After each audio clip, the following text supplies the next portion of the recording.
Hello, everyone, and welcome to episode 9, I believe, of the Gamma Roundtable. As always, you're joined by me, Mulder, otherwise known as Faye, Done here once again. And Crashier, per usual. and today we have a very special guest with us. Hi, Kaiju. Hi, I'm Kaiju, pronouns they, them, and it's a pleasure to be here. I'm so glad to have you on, Kaiju, especially because you have something special coming out the weekend of this drop. I do. This Sunday, the 24th of October, I am releasing my first proper game, which is a film noir story starring giant monsters. So it's very much in theme for me. I've seen you working on this for months, so it's very cool for me to see that this coming. It's finally coming out. That's awesome to hear. Yeah, officially it's going to be a year since the demo dropped. Oh, wow, you're right. Yeah. So I've been working with Luis Abadias for like the last 14, 15 months on this thing. I'm so excited. Yeah. So yeah, guys, it's a big thing. for everyone who's listening, it would be really cool if you could support Kaiju's game drop. That would be very awesome. Thank you. So Kaiju, as we have with everyone who comes on the show, how did you get into Gamera? So I got into Gamera, Gamera being my first proper giant monster.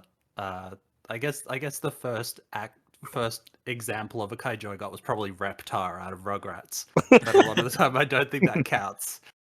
So back in 1996 or 97, I would have been like 8 or 9 at the time.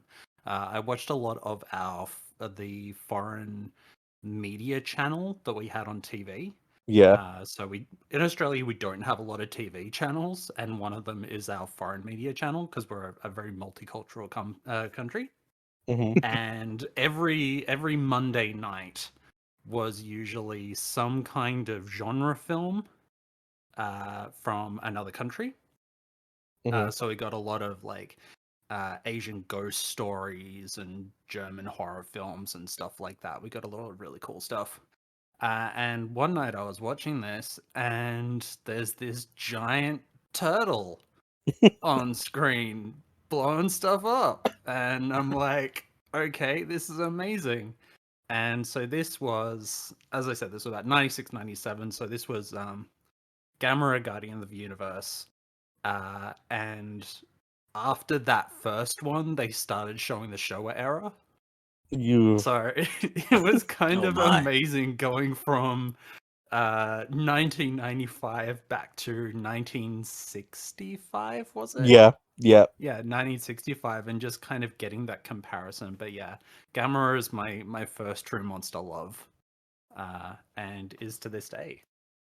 I'm actually really glad, Kaiju, that we have someone on who started like their Kaiju stuff with Gamera, because like I feel like so often you just get people who started with Godzilla. And while that's cool and all, it's nice to have a more unique experience, if that makes sense. Yeah. So because Australia is very isolated, like geographically and film release wise, I went from essentially Reptar to Gamera to 1998 Godzilla. I didn't see any other Godzilla film until I was in at least my late teens to early 20s. It was all Gamera for me. See, like, not to get like too off topic, but it's interesting how when you look at it, Godzilla-wise, Godzilla didn't really come out outside of the US and Canada that much, honestly. Which is weird to consider. But yeah, we got nothing. That's how it was a lot of like didn't hit a major cinema release, we didn't get anything. What were you saying, Crash? I'm sorry. I was saying, yeah, that's with like a lot of Japanese stuff. At most, it might get to the US, and if it's big enough, it'll get like elsewhere. But oftentimes, if it's barely in the US, they might just not even consider doing it in other territories, which is really unfortunate. Because, like, even just like I said, I don't want to get too much into this rabbit hole because it's very interesting. But like Godzilla-wise, most of Godzilla stuff came out after Godzilla 2014 in other countries, like the Showa collection. That was mainly from 2014's boom. But anyways, so yeah, Kaiju. So I'm really glad that we have someone who started with Gamera instead of Godzilla. It's fun to have. Okay, Oh, go ahead, Kaiju. No, go ahead. It's all good. I was just gonna say.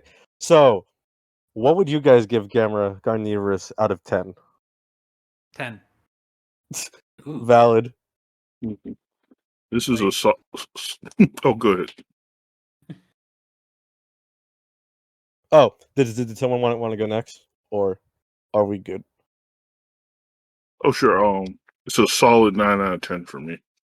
Crash. Yeah, I was gonna say like 8 out of 10, probably for me. Huh. Okay. We'll get more into it, obviously. Yeah, Crash. Tread carefully here. You have 3 mega Heisei Gamera fans. Anyways, for me, it's a solid 9 out of 10. But go ahead, Kaiju. Yeah, so I approach this genre as tend not to give things individual ratings like this. I look Mhm. more of it as does this film do what it sets out to do? That's fair. And I work my rating off that. Does Gamera do what the creator set out to do and do it well? And I cannot pull it down on any spot there. The acting is fantastic. The physical effects are fantastic. Even the CGI for the time is pretty damn good. Yeah. It is a perfect origin story for that trilogy. Like it is. I would definitely agree. So yeah, for go ahead, Kaiju. No, go. I'm done. Okay, I just want to make sure I didn't cut you off.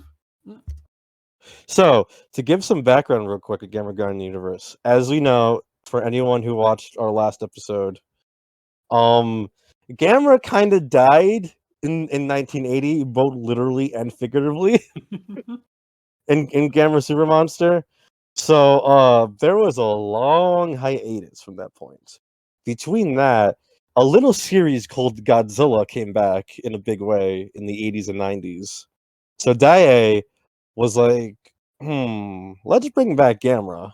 Because, as we know, Gamera did have a period of success. And seeing Godzilla's renewed success, that was the kind of thought process behind it. Initially, Yuasa pitched a return, and that kind of fell through because they were like, we're not really feeling going back to that Showa style. So while unfortunately I can't find too many details on how Kaneko got involved, Daiei was intrigued obviously by Kaneko's vision for Gamera, and beyond just Kaneko, we also had Kazunori Ito writing this, who you will probably all know for writing Ghost in the Shell and Paddleboard for Mamoru Oshii's films. So that's 2 big hitters on the production side of things. Now, for a little interesting side note, Daiei did not have the money to make this movie, so they went to Toho for money, which is really funny. And Toho was like, "Okay, we'll give you the money as long as we can distribute it, and we have some rights to we hold some of the rights to the films, to a slight degree in Japan." So that's why when the movie starts, you see the Toho logo in front of a Gamera movie, and I think that's hilarious. I know, right? It's pretty funny to see these two together. I guess this is our Godzilla Gamera crossover, right? In a sense. It's as close as we get until the fan film comes out. That's for Yeah. sure. And probably the closest we'll ever get, but we'll see. It depends on if Katakawa decides to stop being jerks. Anyways, so what did you all think of Kaneko's take on Gamera for the first time? I easily the best take on Gamera so far, I would say. Easily. Coming from the show era, there was a massive kind of 180 twist there. Yeah. So y'all talked it up a lot, so I was like, damn, okay, I can't wait for this to be like way better. And they absolutely did not disappoint. I think his take on it is a much more it's like what I think what we expect of like Kaiju's, but it's done really well. And Yeah. considering how he was done in the show era, I really like this take a lot more. More Godzilla-esque, but like more heroic too. Like keeping Yeah. that element about him. Ton. Yeah, I really love Kaneko's take here. Obviously, this is pretty much a reboot of the franchise. And the thing with reboots is there's always kind of a shaky feeling going in of, are they going to be good? Are they going to not be good, and what determines whether a reboot is good or not can really depend on the popularity of the franchise and the attachment people have to it. So obviously, Gamera kind of had its ups and downs. The show of Gamera, that is, and Yeah. I feel like Kaneko really kind of came into this with his own vision for the franchise, but ultimately, I feel like rather than throw out everything from the show era, he really took those core elements of the character and just entirely gave it a new aesthetic and brought it into that 90s kaiju era in such a great way. It just really works well. Yeah. Kaiju? I honestly think it was amazingly done, and there were definitely some compromises between the studio and Kaneko. Yeah. So I was reading earlier about how he didn't actually want to put the children aspect in there Huh. at all. He didn't like it. But the studio was going, no, that's how you get the money. You got to get the kids involved. And so what does he do? He gets the kids to essentially put their lives on the line for Gamera Yeah. because Gamera is putting its life on the line for Yeah. humanity. Yeah. So you see Asagi there, who was originally not written into the story, and Oh. she is putting herself through hell just to See, keep Gamera alive. something else interesting also with Asagi real quick because you brought it up. I'll get into Asagi stuff more later. But I also feel like the choice of Kaneko to kind of be able to skirt the line by making Asagi a teenager rather than show a Gamera age kids who had something to be literally 5 years old, I think was a really genius choice because it lets Asagi relate to the story in a more concrete way, if that makes sense. Yeah, like she has more agency and can Yeah. do There's stuff. that, but there's also some very strong aesthetic links to the youth side of it. So Yeah. if you take in the setting of her room, which you see later in the film, there is a Mary Poppins poster on the door. There are plush animals everywhere. You know, there is this youthful innocence still Yeah. going on there. It's still part of who that character is, Yeah. but it's not everything she is. Yeah, exactly. For me with Kaneko, well, this episode is not out yet. It's going to come out soon, but for people who don't know, and for anyone who will be watching right away, GMK is my second favorite Godzilla movie. I am a Kaneko stan. I have tracked down DVDs of Kaneko's more obscure stuff from Amazon and ordered them just because I want to see more of his stuff. I love Kaneko. I think Kaneko has a super interesting vision. Okay, I I'll say something really funnier just because I think it's funny how much the fandom doesn't know this. Actually, you know what? I'll save it for only discuss the themes of the movie because there's something about Kaneko's worldview that I found out after we recorded GMK that explains a lot about his movies. But I'll say that when we talk about the themes.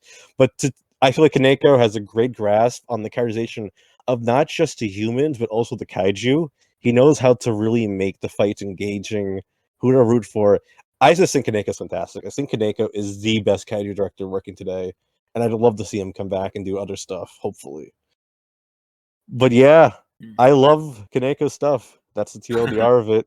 This was actually, for a little bit of a funny story, when I started getting more into filmmaking when I was in middle school, I was like, I want to see the other films by directors who made films I liked. So I saw Kaneko's who made GMK. It's like, oh, he made the Gamera movies? Let me check those out. So I checked out the VHS tape of Gamera Guardian of the Universe, which had also my first one, Evangelion, but that's another story.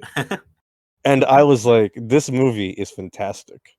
So I tracked down the ADV DVDs of the next two, but I'll save those stories for when you watch them. TLDR, I'm a Kaneko stan. I love this movie and I love Kaneko's vision for it. I think it's a very strong vision. I think he has a lot that he wants to say with this. Which brings me to my question. I'll put forward a quick choose your own adventure type thing here. Do we want to discuss the monsters first or the humans? I think we could go to the monsters pretty quickly. There's only Okay. two of them, Yeah. so let's just get There's into only it. two. So we have Gamera here, back and bigger and better than ever. Crash, Indeed. I know you said that Gamera was redeemed by this movie, so I'll let you say your thoughts on Gamera in this. So going through 8 movies straight of Gamera getting bodied, failing, and sucking in general, and all his battles, it was awesome to see a truly competent and strong Gamera that holds his own. He doesn't lose like the fight for half the movie in this one, which I really appreciate. And it's cool because you can clearly see like all the inspiration, like all the heroic stuff that like I guess started in show era, but it's just done on a much better level, I would say. Like he's much more confident here, but he retains all those like abilities and cool stuff about him he did have in the show era. So it's just like I guess it's just the best interpretation I've seen of him so far. He's just awesome. He's like what I expect a kaiju like him to be here. He's epic. He doesn't afraid of anybody. You know the deal. Kaiju. There's so much I love about it. I mean, in general, the design for Gamera. Oh yeah, I want to say that in the Heisei series versus the early in the Showa stuff. Yeah, there's this constant feeling of escalation. Yeah, and that with the monsters in general for all 3 of the movies was something incredible. It's like the monsters always had another trick up their sleeve. Sometimes that was a big spike. And just the redesign of Gamera in general, while maintaining what made Gamera special, which is Gamera is going to get messed up. Like that's part of their role as humanity's shield. Yeah. Like if you go into the lore, if you follow through the movies and the comics and everything else like that, Gamera gets messed up because they're designed to get messed up. Yeah. Like they're designed to fight the Gyaos, an unending thing that will just keep on coming. I'm a kaiju. I'm not gonna cut you off, but I want to go back to the spikes real quick because there's a funny story with that. In production, Kaneko wanted the spikes to actually be a part of Gamera's design all the time for this movie, but Dai was like, "No, you can't do that." So they had to compromise by having the spikes be an ability of his, and rather than just they had to be like Wolverine's claws rather than always there. Well, but I actually think it worked out. Part of the suit. Yeah. Like after that first film, it becomes part of the suit. Yeah, because basically after that, I'll get into it more in the next episode. Dai saw how much money this one made. I was like, okay, Kaneko, do whatever you want. I was gonna say, we're hands off. Like, hey, Gamera's got a reputation. He would never have spikes on his elbows. Like, what are they doing? Like, kind of pressuring him. Like, come on, Gamera's been dead. Well, actually, the funniest thing also is, and even though this will actually mandate, I actually kind of like it. Dai mandated that Gamera had to look cute and soft. All in the face. Yeah. Gamera, I think his eyes, big part, they kind of remind me of late Showa Godzilla eyes. Yeah. Very big, very expressive. And he does retain them. He's a turtle. Turtles are pretty cute. So, sometimes, I guess.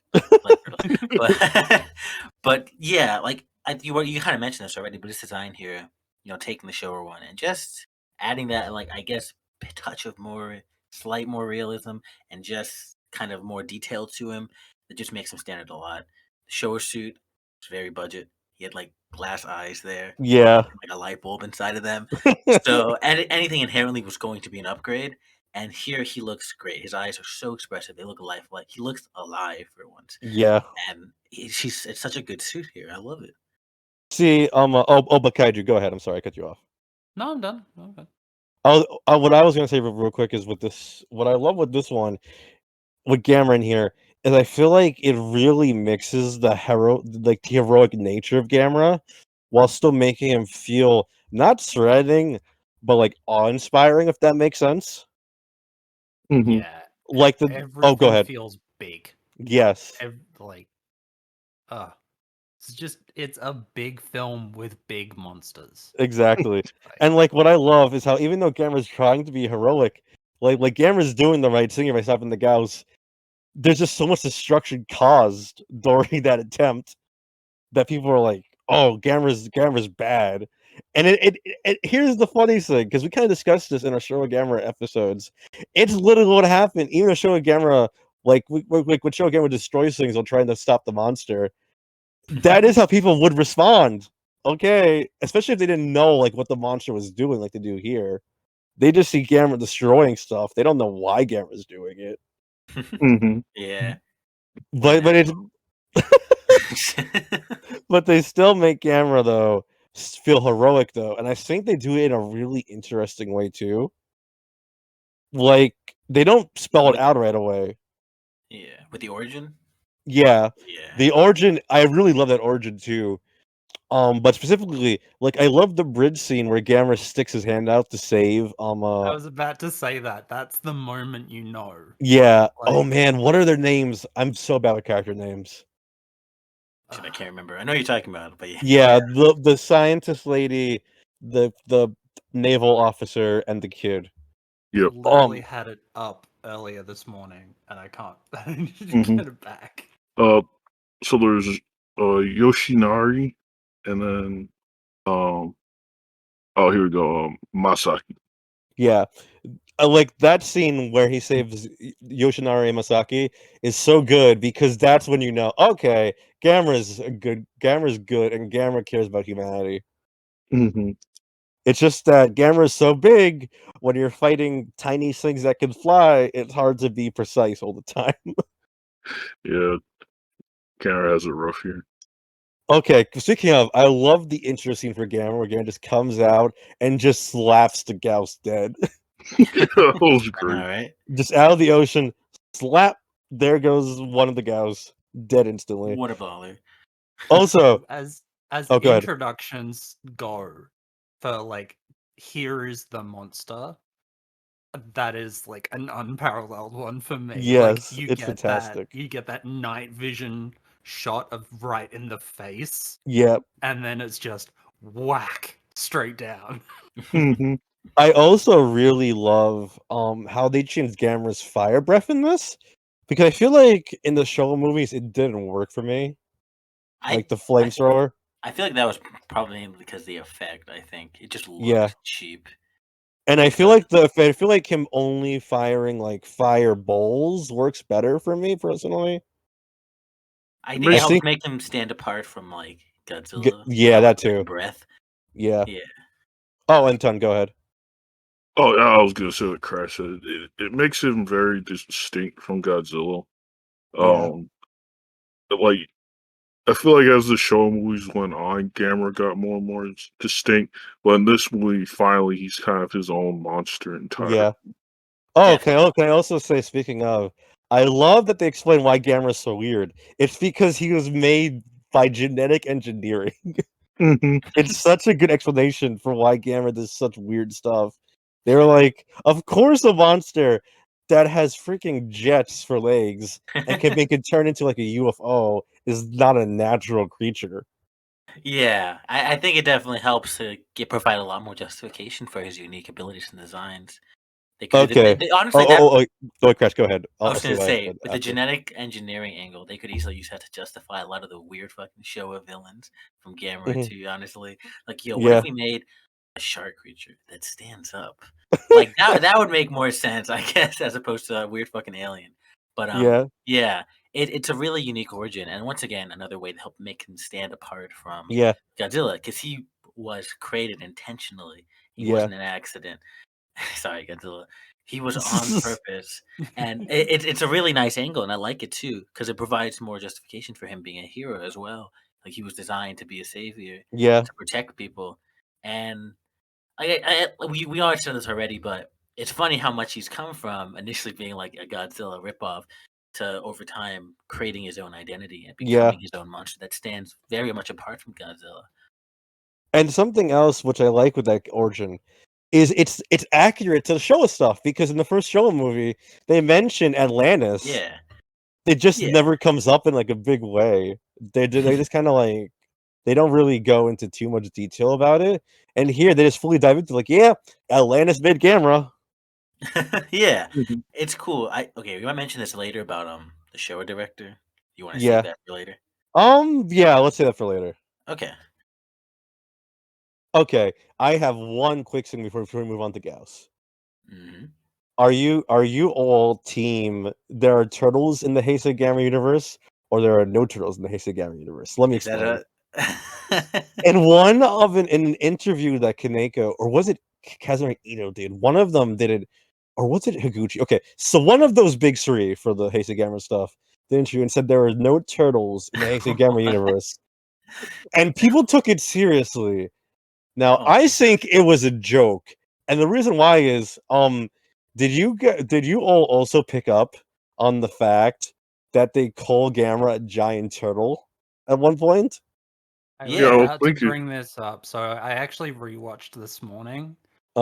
So in both the English dub and the original Japanese, they call Gamera a giant turtle. Exactly. In the Yeah.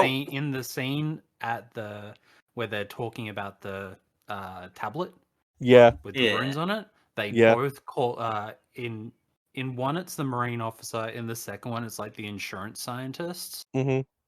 They both call Gamera a giant turtle, and you can't call something a giant turtle They without created a new also word. having regular sized turtles. Exactly. That is, I didn't know that was a thing. Yeah. Like, what? There's like even nothing in the movie to hint that like, oh shit, turtles don't exist. Why would they exist? I don't get it. Yeah, they call Gyaos a bird and they call Gamera a turtle. Yeah. Well, like for me, I think it was just someone messing around. Oh and yeah, people it's took definitely it a funny seriously. joke. People But being people have head ass. taken that as canon Yeah, without doing the base level research, which is watch Watching the movie. 42 minutes watch into the movie. Gamera Garden of the Universe. It is okay for anyone who needs this proof. It is 42 minutes, I believe, into Guardian of the Universe. They will say giant turtle. I like that you took Exactly. notes down too, because you knew this argument would come up. That's so funny. Yeah. That's so like. I mean, Like if you properly I saw, heard it.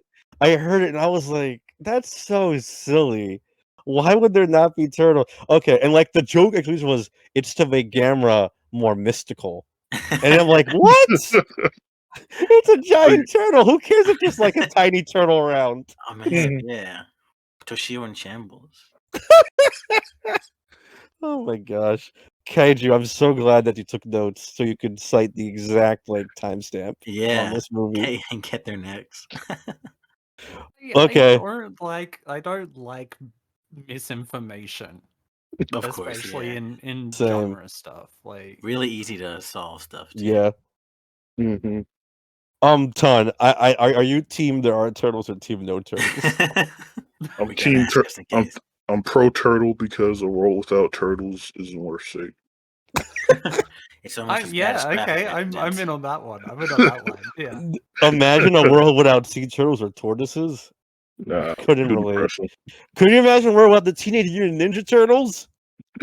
Or Franklin? Oh no, I Well, can't. Dark Oh, yeah. place. Speaking of Franklin, did you know that there's a Gamma reference in Franklin? I remember that one. You posted it. It was really clip where he's like hiding in a shell. He's got the gamer eyes, right? And it's like monsters like No, attacking him. yeah, it's well, you kind of got it right. There's a bit in a Franklin episode where like Franklin's like, "Oh, monsters! Ah!" and it's all the Gamera monsters. It's so funny. They even used the Heisei design for Gals too, so it was like someone who actually really remembered it. hmm You gotta look that up. I have to post the picture. It's so funny. Here it is. Here it is. And they've got like Barugan, Gauss, Jiger, and Viras. It's so funny. Here it is. that is Oh my gosh. amazing. It's incredible. Someone snuck this in. I love it. That's really funny. But yeah, Ton, I just realized I never asked you your thoughts on Gamera in this. I'm sorry. Go ahead. Yeah, I'm so hurt. No, okay. You guys. I mean, you all said a lot of what I kind of think about this. It's such a great redesign of the original Showa suit. Um, it's honestly really similar, mostly just very refined. They really fixed up a lot of the issues that made his eyes look better. Obviously, the higher budget allows for more detail in the suit. It just looks excellent. I love how Gamera has a fully realized character here. No longer just a monster that just occasionally acts weird, but overall acts like Godzilla. Gamera, like you said, is meant to be a protector of the world, and you can see that they just really sell so many moments. Like you have the hand protecting the people on the bridge. I know we just said their names. Yoshinori Masaki. Yeah, but also you just notice watching the movies like when the JSDF attacks Gamera, he doesn't fight back. Or when fighting Gyaos in the city, you notice Gamera's just very careful and deliberate in his movements. And even when there's collateral damage, it's mostly just stuff that's unavoidable. So Yeah. there's a lot of attention to just Gamera's personality that I just really love in the Oh, speaking of, you brought up something really, really cool in my opinion, because we've all seen GMK here. There's such a difference in how Kaneko shoots Godzilla in GMK versus how he shoots Gamera in the Heisei trilogy, and I Oh, think for that's sure. really cool because like he kind of emphasizes like the wonder and majesty of Gamera in these, and then with Godzilla he emphasizes like the more horrific. Oh my gosh, this is a giant monster type thing for Definitely. Godzilla. Okay, I guess that brings us to Gyaos. Ton, I'll let you start with Gyaos because I shortchanged you with Gamera. All right, that's fine. Yeah, Gyaos is great. It's very similar to kind of the original creature, but very much reinvented to fit with the story. We have multiple Gyaos this time, which I guess kind of ties into the um show era if you consider Space Gyaos the same Yeah, I thing. was thinking Regular about that Gyaos. actually. Yeah. So Gyaos is a species now. There's a lot of kind of nice sci-fi element with this, where you get like an explanation that all the Gyaos are female. You see how they survived into the modern day, and just get a lot of their motivation and the danger with them. Um, I just I remember this was anyone who remembers the first episode knows this is the first Gamera movie I saw. So I just really love the Gauss, like just such a cool design, cool villains, and this movie really makes them the most threatening they've been. Yeah, So definitely my favorite depiction of Gauss. Kaiju. They're actually scary. They are. Like Okay, they okay. they are one of the Oh, go ahead few first, Kaiju. kaiju that actually scare me in terms of design. Yeah, they're very creepy. Okay, quick story here because you brought up something and it triggered like a childhood memory in me. I have to say, my first one with the Guardian Universe was checking out from Blockbuster. I turned it on. I got to the first Gauss scene where they eat the dog, and I was like, "I'm good. I'm not watching this. That's it." And I did watch it again until I was a preteen. So yes, the Gauss are very scary. Go ahead, Kaiju. Yeah, no, they're like there's not many examples of kaiju out there through the ages where we actually see the human cost, Yeah, like the life cost of the monsters. Like it doesn't happen. We surprisingly very rarely get to see a giant monster actually eat someone. yeah. The most recent one that I can actually think of is George in Rampage. Oh, actually, you remind me. There is one more recent than George. There's one more recent, George. Yeah, Rodan in Kingdom Monsters.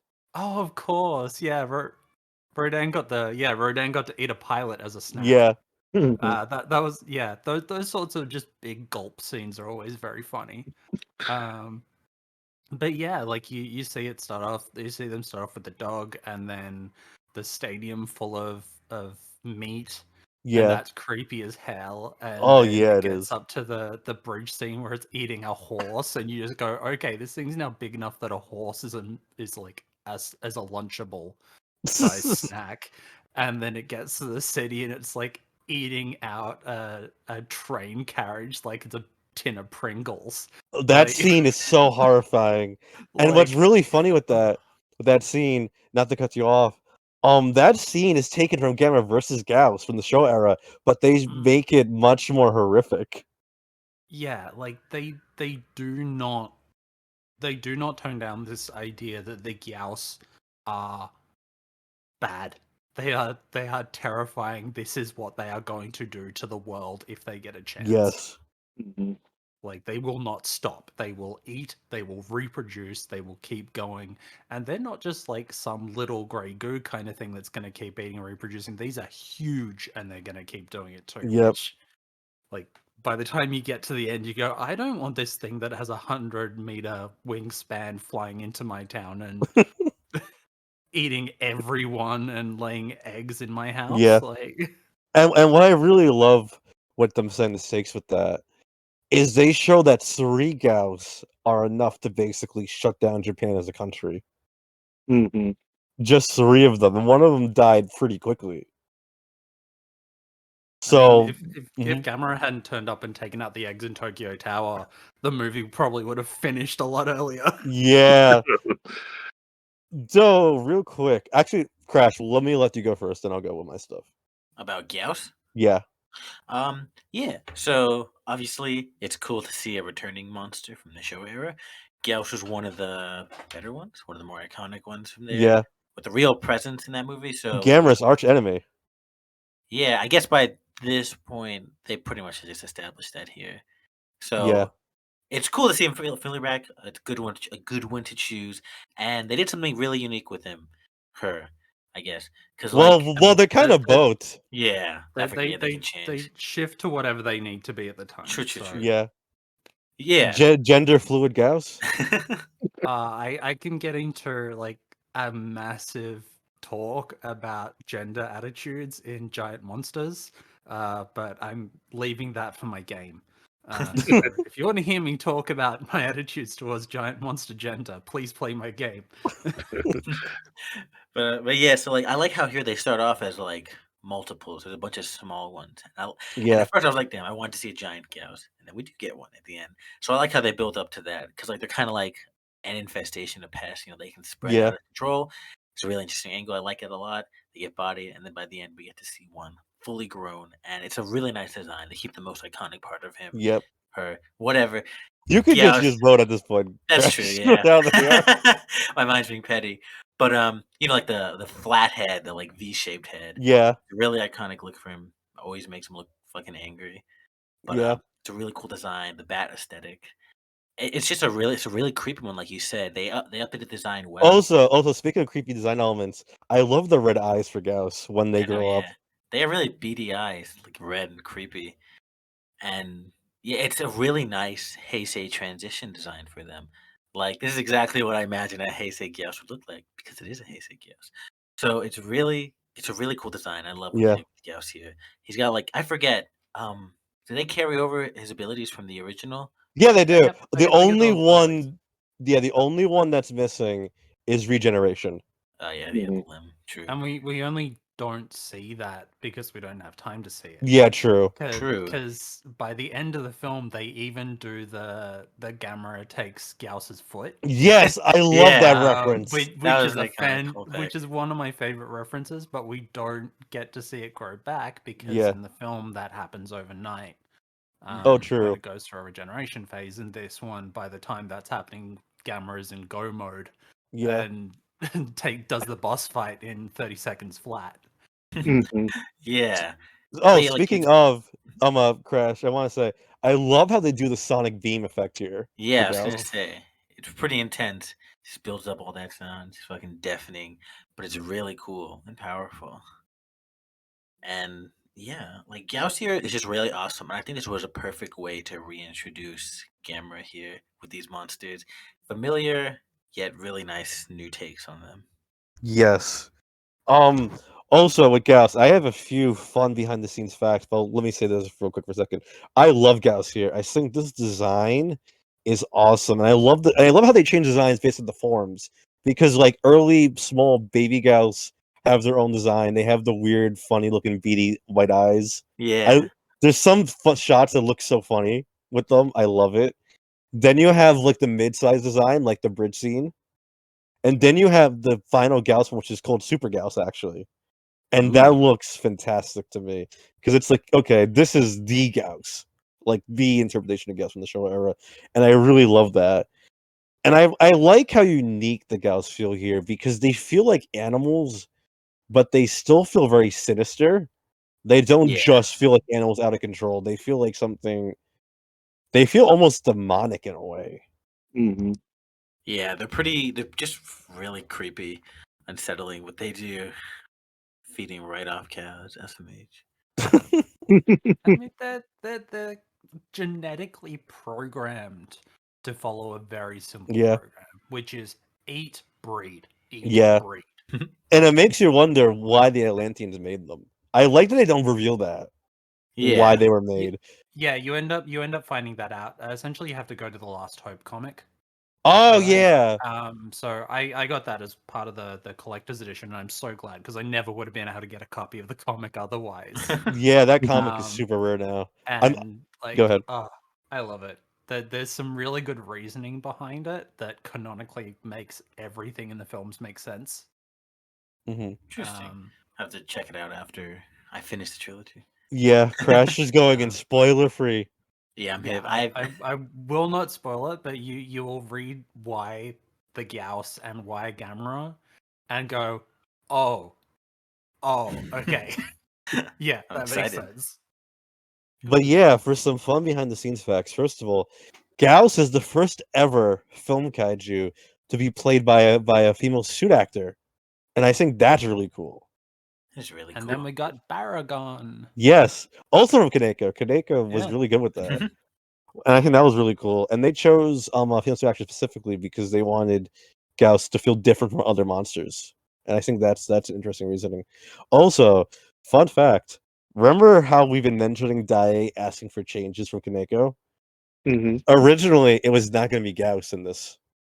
Who is it gonna be? Barugan. Really?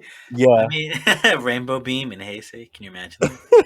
I think personally, I think it's because Barugan, like Kaiju was saying, fits Kaneko's sensibilities more. Because if you remember, that movie is very dark and adult That's true. focused. Yeah. So I think that's why Kaneko had an affinity to Barugan. But I think Gyaos fits the multiple individuals angle better, personally. Mm-hmm. Yeah, but Baragon is my favorite Showa era one.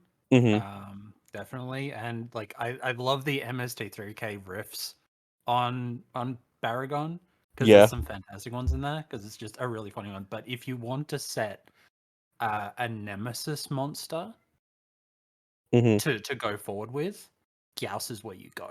Yeah. Especially because... Oh, go ahead. Yeah, you do not need to explain why there's more. Yeah. If you go with Gyaos, if you go with this interpretation of Gyaos anyway, Yeah. you just go, yeah, there's more. How many more? Who knows? There was an entire cave full of them before, and we got 3. So yeah, good luck, humanity. And like Tun said, Gyaos in the show arc technically had multiple versions because you had Space Gyaos and Giron, and there was a whole bunch of them in there. Base Gyaos, LMAO. Mm. For like Spray 5 seconds. painting Gyaos silver. Yeah, I They love gotta it. bring him back. But meanwhile, Barugan, though, to me, they kind of made a big deal about there only being one Barugan. Oh yeah, from the origin. So I No, feel like it would have that's- been kind of weird. I think, of course, I though, mean, with the Heisei, I think Baragon was a series of creatures, though. Was a species. Oh, really? Maybe I Yeah, misinterpreted something.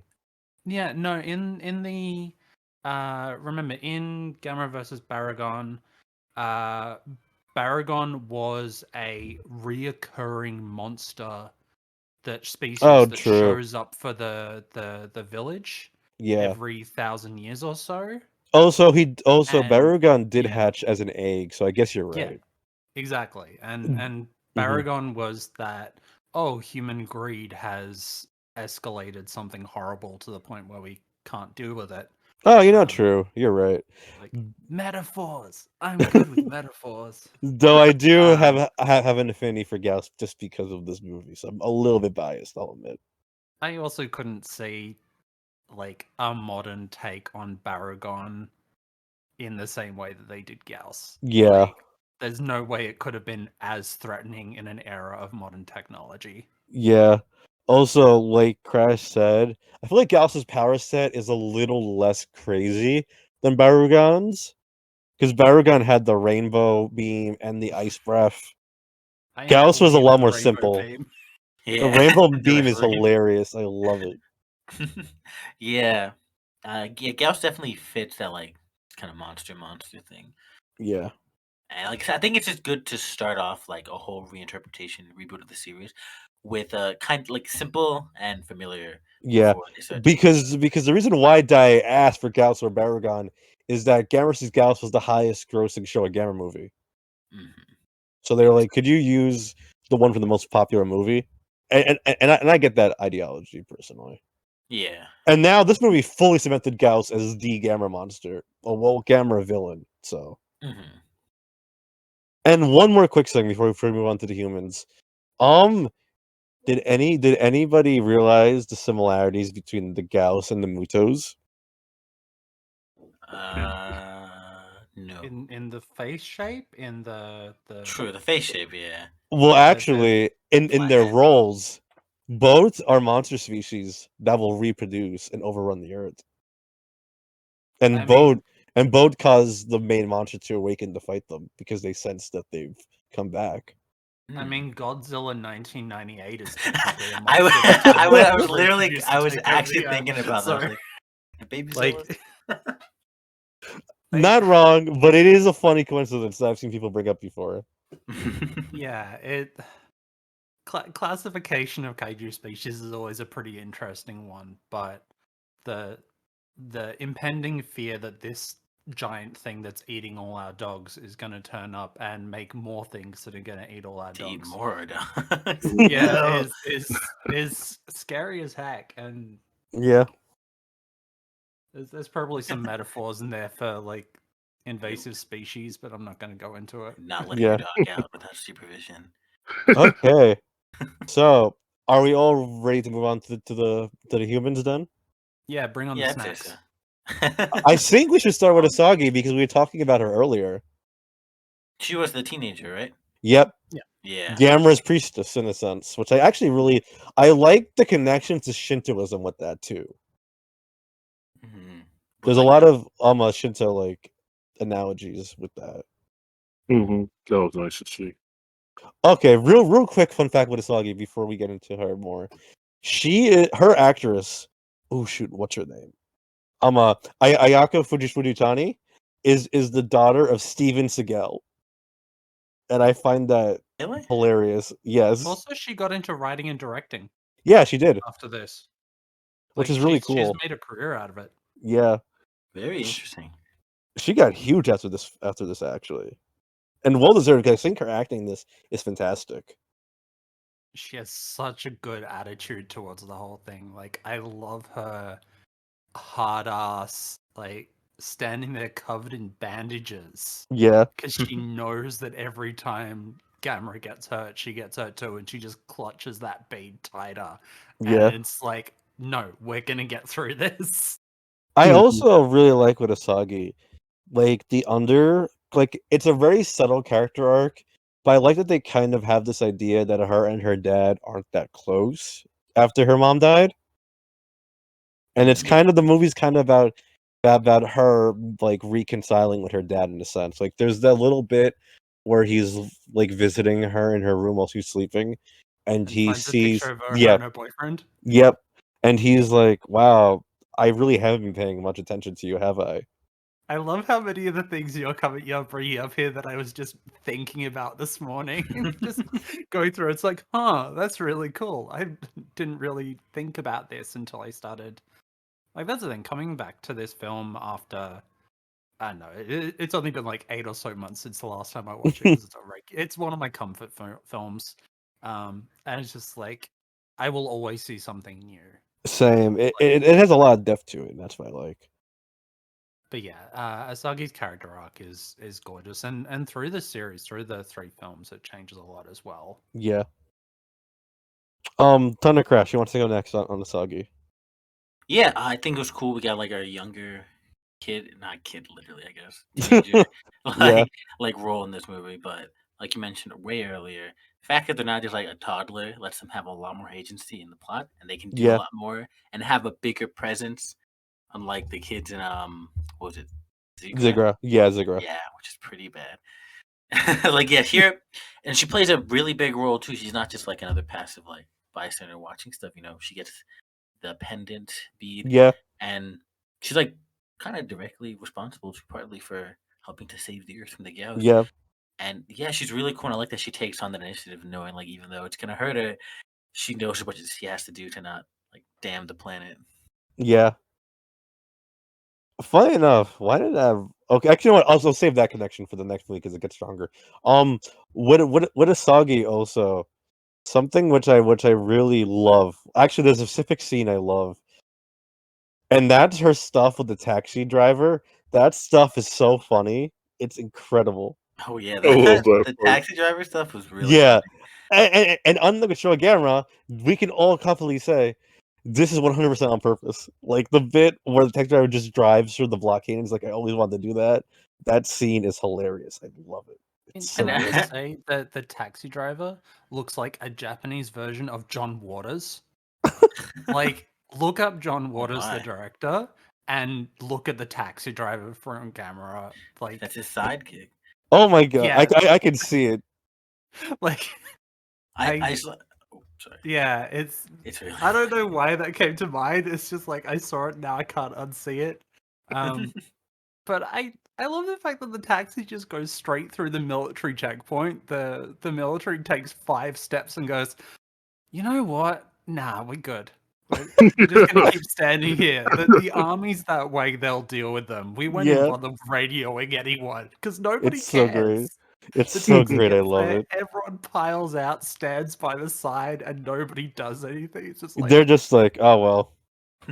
I really like how I guess somewhere between when she got in and got out, the taxi Mm. driver's like, I'm only gonna go so far. And he's like, fuck it, I'm just gonna go all the way. Yes. Okay, I guess something she managed to convince him somehow, but I thought that was really funny. this is my one chance of getting to be like a Hollywood person and Yes. drive through a military blockade. I'm gonna take Also, it. also, the dude is generally a good guy because he must have been who brought her to the hospital Yeah, Mhm. when she passed out.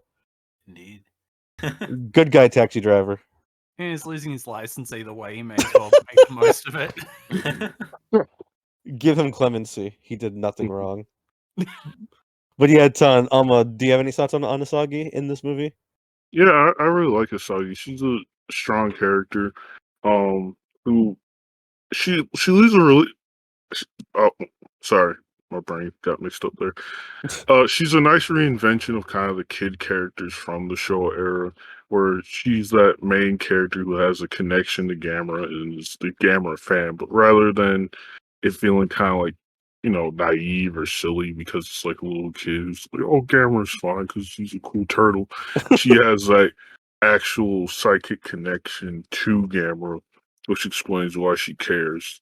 So she knows you can kind of get the impression that she knows how Gamera feels and what Gamera's thinking. Yeah. So that's how she knows Gamera's a good guy and not just another big monster.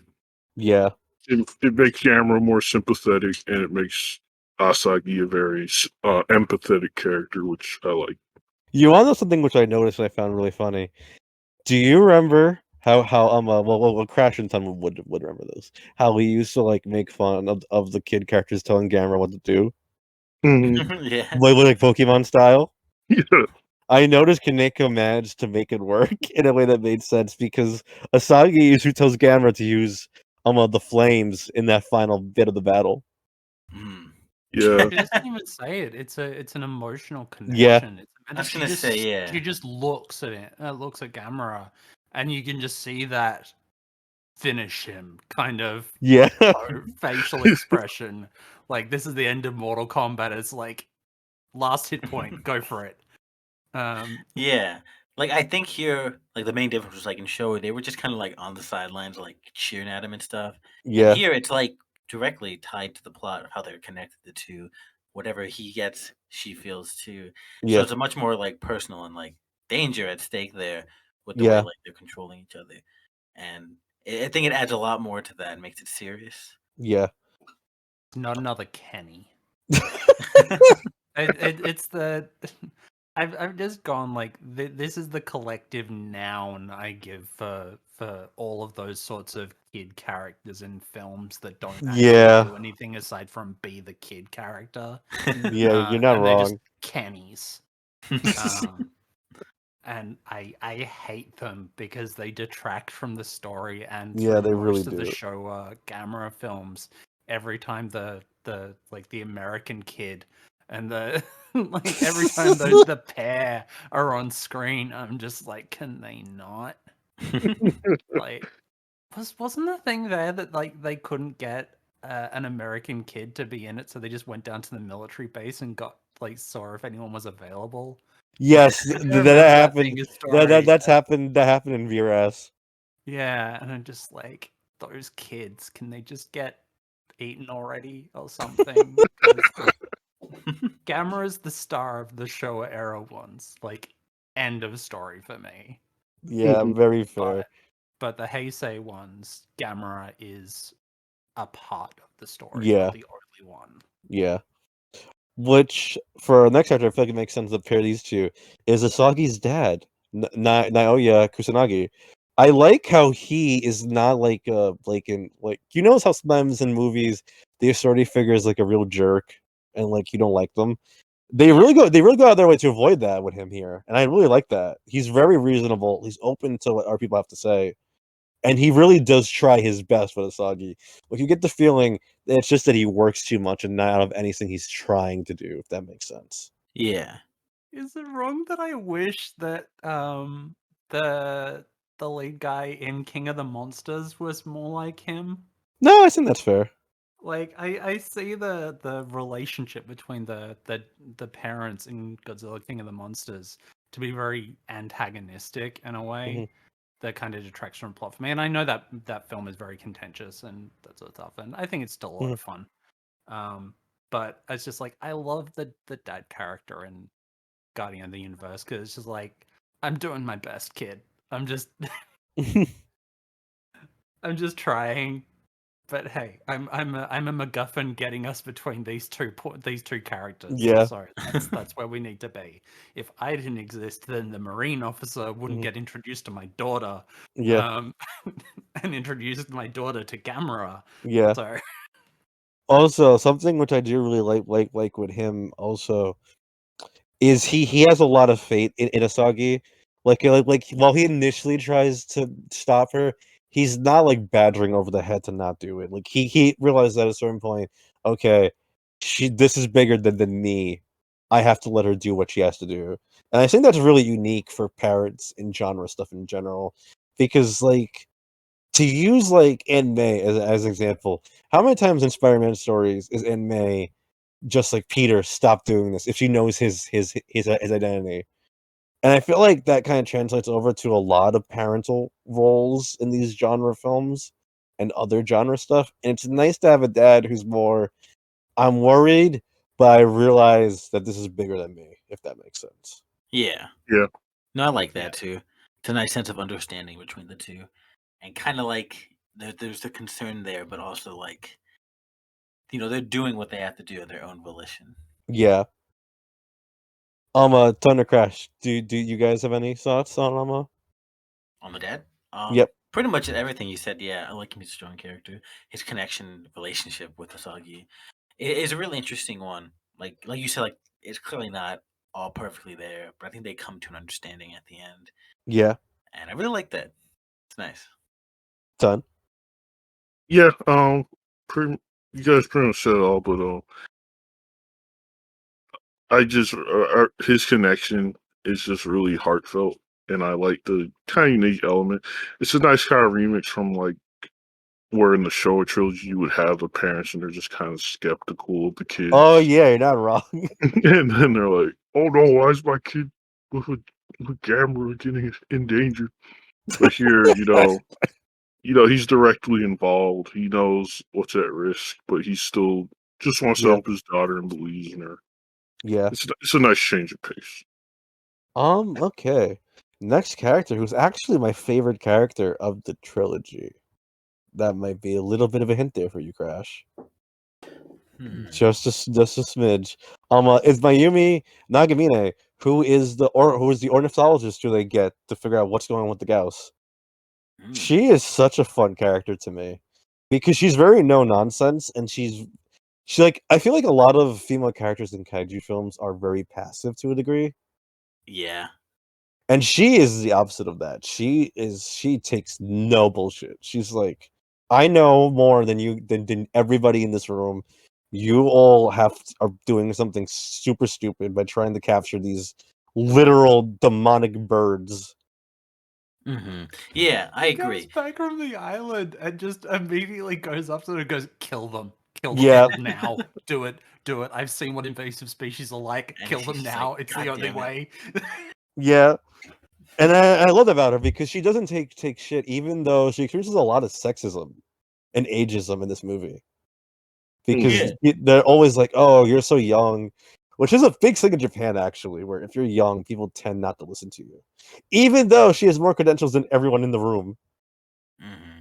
Just really head ass. Because yeah, she's very competent. She knows what she's talking about and doing, and like doing her best to try and get this under control. And people still don't listen to her, and it takes until like, kind of Gamera showing up and kind of validating all the stuff she's already been saying for them to finally like, okay, Yeah. my bad. And she's very proactive too. I love the bit where she saves them from when the Gyaos is coming to the helicopter just by figuring out that they're sensitive to light. So she uses her camera. That's a really cool scene. Yeah. She's really cool. Also, what I like with her is that sometimes in genre movies, they kind of skirt over a character dying.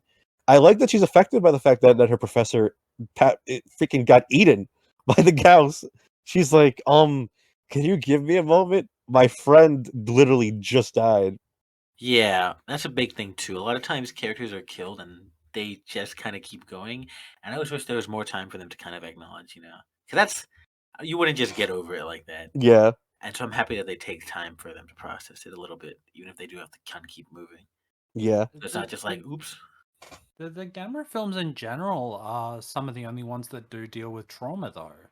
Yeah. Like, you go all the way up to the third one, and when people are lost and when people die and something happens, these characters are deeply affected. Like, you look at the cop character in the first one in Guardian of the Universe, and you see his progression through the next ones is just like, this fucked me up. Like, yeah, I went through a lot and I can't deal with it, and I keep getting dragged back into it. And I think that's something that Kaneko has a lot of interest in, because you even look at GMK, that movie's has a lot of themes of trauma. Yeah, he's done a lot of things. Like I was having a look through his like writing listings, director listings, and he worked on Azumi too. Yeah. And Azumi was one of those ones I was very into as a teenager, because like I was just getting my fix of regular Japanese media content, because that's all I could do in the middle of nowhere. And like the first one was fine, but then Kaneko took over the writing and took over direction of the second one, and that film suddenly just becomes huge and emotionally deep in ways that Funny side note, ninja stories generally don't. Funny side note with Azumi, the first one was directed by Final Wars' director, and the Final Wars director wrote that one too. So there's a funny contrast between their two styles. Yeah, directly one's there. a lot more spectacle, and one's a lot more emotional. Yeah. But Kai, did you have anything else you want to say about I literally just said her name. Mayuri, that's her name. I love her as a character. I think it's fantastic when a scientific character in a kaiju film actually gets time to talk and time to express feelings and thoughts without and to be justified by the end of the film. Yeah. There was just a lot of scientific attitude in her view of things, and it's just like we can do all the science we want after these things are dead. Yeah. Like, preservation is one thing. I'm an ornithologist. I believe in preservation of life, and that's why I'm saying we need to do this right now. and that was and having her as a main character was really important too, because as you say, we did not get a lot of female leads in the genre. Yeah, especially the Gamera stuff before this. Like even in Godzilla, I don't think Yeah. we've had too much over the time. It's always supporting characters. Yeah, And she is a main character. yeah. Thunder Crash. Who wants to go next on Mayuri? I guess I can go. Okay. I really like her character a lot. It's definitely a character that I think in fiction tends to be a male character a lot. Kind Yeah, of very true. that scientific expert who's actually competent. And it's nice to see a female character in that role. And overall, she's just really well. The acting is great, and just really contributes a lot to the plot. She's definitely never like a dull character, and it's nice to kind of see themes like sexism and stuff being addressed in the genre film. Mm-hmm. Mm-hmm. Crash. Yeah, I did I already talk about her? Okay. Okay. I just want to be sure that you were able to say all your thoughts No. on her. I No, didn't want yeah. to cut you off. Same kind of stuff. Okay. Like you implied, I can't wait to see her come back in the future, I imagine. Yep. Definitely a nice link to have. Okay. So the final main character is Yoshinari Yanomori, who was the Yes. Marine, the Marine officer. Who was always like, "Fuck you, we need to kill Gamera." Actually, No, or someone no, else. no, that was someone entirely different, Crash. That was like one of the government guys. Yeah, that was the main committee member. Yeah. Who was like, no, we need to protect the Gyaos and capture them Yeah. and study them for our own purposes. But this giant turtle thing that's obvious that's doing some kind of property damage and not life damage is the problem here. What an Mhm. asshole! See, that's the problem. That's where you're at here. Is that the Gyaos kill people and that's fine, but as soon as there's property damage, bets are off. Pretty Not much. saying anything in terms of relevance towards people, but always worry about the people who say that property damage is more important than life. Crash, to refresh on who I'm talking about, he's the guy who gives Asagi the pendant. Oh, And was on one of the ships in the beginning of Yeah. the movie. mm-hmm. And he was who gets them to like investigate like Gamera more. Remember? He was Yeah. on the back. I do say I think he's the weakest of the main characters, if that makes sense. Yeah. Like he's likable, but as Not seen bad, by just kinda Crash, forgettable. I feel like he kind of serves. Funny enough, I think he kind of serves as like the eye candy, kind of, because he's a very attractive male lead. He gets some nice dialogue. He's heroic, but they kind of give the character arcs to Asagi and Mayuri. Funny enough. Yeah, I think Yeah. that's it. Like he serves his purpose well. It's just not as interesting as much. But He yeah. plays an Indiana Jones in Raiders of the Lost Ark kind of role, Yeah, there to be there for the story, not actually there to be crucial to it. yeah, Like I could have honestly imagined the dad giving Asagi one of the pendants. It's like, Yeah. oh hey, look, I got this from the dig, and we got an entire basket full of them. We don't need them. Hey, do you think this thing could be that thing? yeah, And it could have gone just as well, in my Yeah. opinion. Like he's a good actor, hmm but yeah, not noteworthy in that role. Yeah. I think. Ton. Yeah, I kind of have to echo the rule. He's a good character. He I really like the intro with him, kind of Mhm. discovering Gamera and that kind of creepy scene where they dig up the island that Gamera turned into, hmm which I guess was his back, but Yeah. there was a lot of dirt and stuff on it because oh my gosh, this is a kind of a tangent, but when they dig out the giant moonstone on Gamera's back, I thought they had like dug out Gamera's back. I was like, how's Yeah, Gamera not? And you don't see until Gamera actually pops out later and just shrugs all that off. It's like, Yeah. no, that was put there intentionally. That was like as much of a set as the city that Gamera is now destroying. Yeah, it was like, okay, that's good.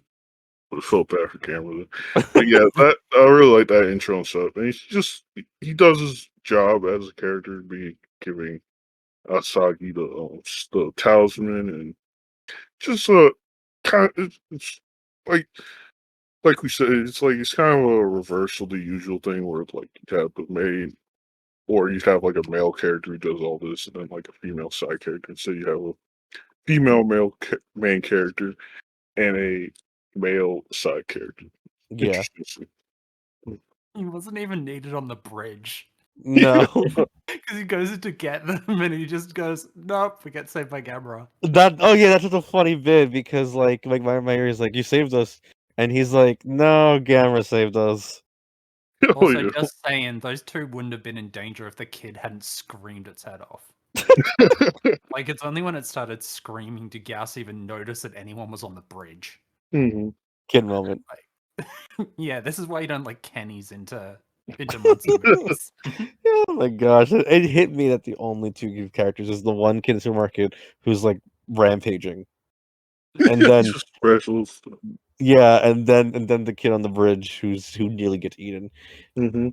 I feel like But- Kaneko put kids in the most like I'll do it, but I'm not gonna be happy about it. Wait, Yeah, I guess it's kind of like almost feels like the executive was like, "Hey, we need a kid because he's a friend to all children." It was like, "All right, here's a kid on a bridge who's in trouble. There, friend to all children established." yeah, pretty much. That's how it feels. It's really funny. And there's one more character I want to talk about before we move on. And that is Inspector Osako, who is iconic. People love him. He's one of the most beloved characters. Honestly, I feel like. Crash, I wondered if you remember him. What was his name? Again? Inspector Osako, he was the cop who got Mayuri involved in everything. He was like oh yeah, I think so. He's like the really friendly one, right? yeah. Yeah. Yeah, he kind of disappears from the movie, I realized. Yeah, but from the Yeah, beginning, yeah, I remember that. I don't remember. Yeah, I think he did kind of leave afterwards. He's a very funny character though. I really like him. He was. Kaiju, continue. Yeah, it's kind of weird that they make him disappear pretty much as soon as Gamera makes landfall. Yeah.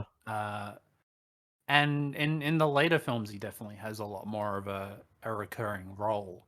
Yeah. But I mean, in general, I say ACAB, but in terms of characters as characters, he's pretty lovely. He's friendly. He's a friendly coward Yeah. who tries to be the professor's like, here's the side that should be cautious.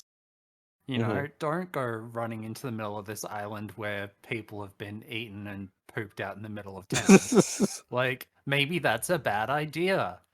And and then he comes back in later films in a much more important role. And Yeah. I'm glad. Like, it's a good character. It's not hugely memorable in this first act, but definitely later down the line when you can see the effect. Yeah. Like the human emotional effect that kaiju have on people. Yeah.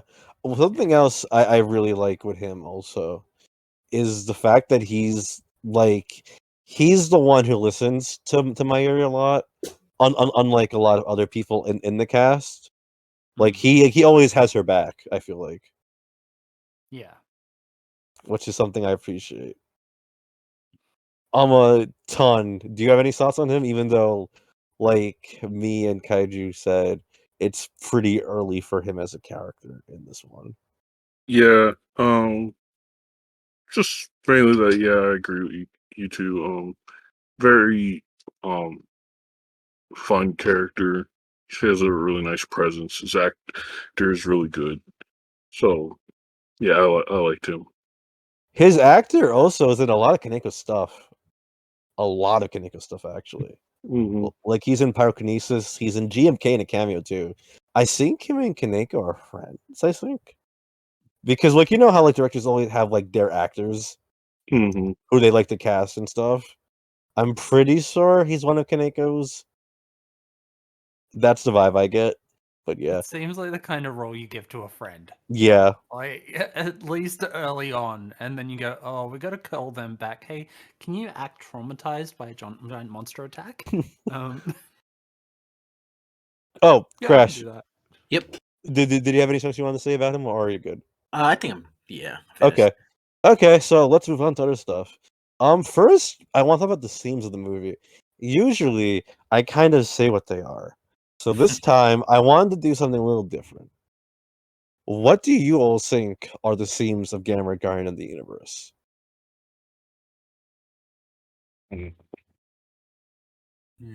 I have my thoughts, but I want to give everyone a chance to kind of say what they think. I think there's definitely something about taking care of the world because, like, they make a point of how the Gyaos only kind of came out because the conditions were perfect for them. Yeah, Like, really, really kind of toxic and shit. So yeah, some stuff about like taking care of pollution. I feel like that stuff is a big thing. yeah. Yeah, that's my Oh, take. good. Kaiju, you're gonna say? I'm just thinking. What do you mean, like the setting or the? Oh no. When I say themes, I mean like you know how like Godzilla's about like nuclear weapons and stuff like that, like Oh that yeah. kind of. Oh well, I mean, the entire point of Gamera is to be humanity's shield. Yeah, And that is the core of what makes this film and what makes the future ones as well. yeah, And that's what really builds it into the storyline, is that Gamera is waiting there and will wait there until the end of time in case Gyaos come back. yeah, And it turns out that human beings have gotten things to the point where the Gyaos have turned up anyway. yeah, Just like, yeah, okay, gotta come out and break that shield out again. yeah, So yeah, it's an interesting one. Like yeah, there's a very strong anti-pollution aspect and a very strong anti-nuclear aspect, especially. yeah, Which if you take it over like the environmental message over a couple of decades, because you remember this is nearly like we're coming up to 30 years now. yeah, which is nuts.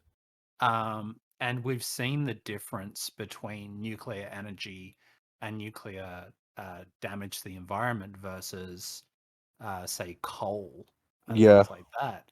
And honestly, I I think it would have been a better message if they'd been anti-coal than anti-nuclear yeah, on the whole. Because we saw what a uh, how do I put this? In Shin Godzilla, we hmm, saw what a catastrophic nuclear incident looks like on a kaiju scale. yeah, Like, that's the entire point. It's like, this is how everyone responds to it. But then we get to Gamera, and I can't see it as an environmental message hmm, at all. Because none of it is environmental except for what the humans talk about. yeah. That's true. Like, oh, the gals popped out because things got, particularly bad. It's like, well, that was going to happen. They were going to hatch at some point, one way or another. We didn't need the anti-nuclear. And you get that from stage one, essentially. You get that from the first scene all Yeah, the way to the end. So it's, I don't know. That might be the only thing that takes it down from a solid 10 to me, is the hmm. 9.5, just because the environmental message was a bit muddled. That's fair. Son. Yeah, I think Kaiju touched on an interesting note with the entire environmental message, is that it's very much focused on kind of the anti-nuclear element. There's definitely just general stuff like pollution, so on, Yeah, like say Hedera or versus is this Zigra? It's yeah, Zigra, right? yeah. Zigger was talking about ocean pollution. Hmm. Yeah, it's kind of focused on more of a specific thing, and I guess considering the time, 1995. this was 10 or so years after the Chernobyl disaster. There's a Yeah. lot of skepticism about nuclear energy. And like Kaiju said, nowadays we can see that maybe it was Yeah, worth I feel investing. like yeah, go ahead. Oh, I, no, I, good. I Oh, was gonna say, I feel like that's also like sometimes the movies, as things age, like Chernobyl really affected a lot of things. I feel like Japan, especially having had prior bad experiences with nuclear stuff, yeah. like nuclear bombs, I feel like that kind of reinforced Japan's mistrust in nuclear energy, but specifically focusing on it in Garden Universe has kind of aged a little poorly because of what we know now. With Yeah. nuclear energy being the safest form of energy for the planet. Because they Mhm. do show other stuff, like they do show deforestation and factories in like that little like montage, Yeah. but they specifically call out nuclear energy. Mhm. And I do agree that that part hasn't aged the best, if that makes sense. Yeah. And also, like, just kind of moving into the general theme discussion, Mhm. is that there's almost kind of like a cycle element to the Yeah, story. there is definitely this idea that we can't break the cycle of the Gauss. Mhm. Like, humanity will never reach a point where our kind of development and greed will culminate some kind of great struggle. And Gamera kind of represents that hope for Yeah, our survival, which is yeah. something I really like.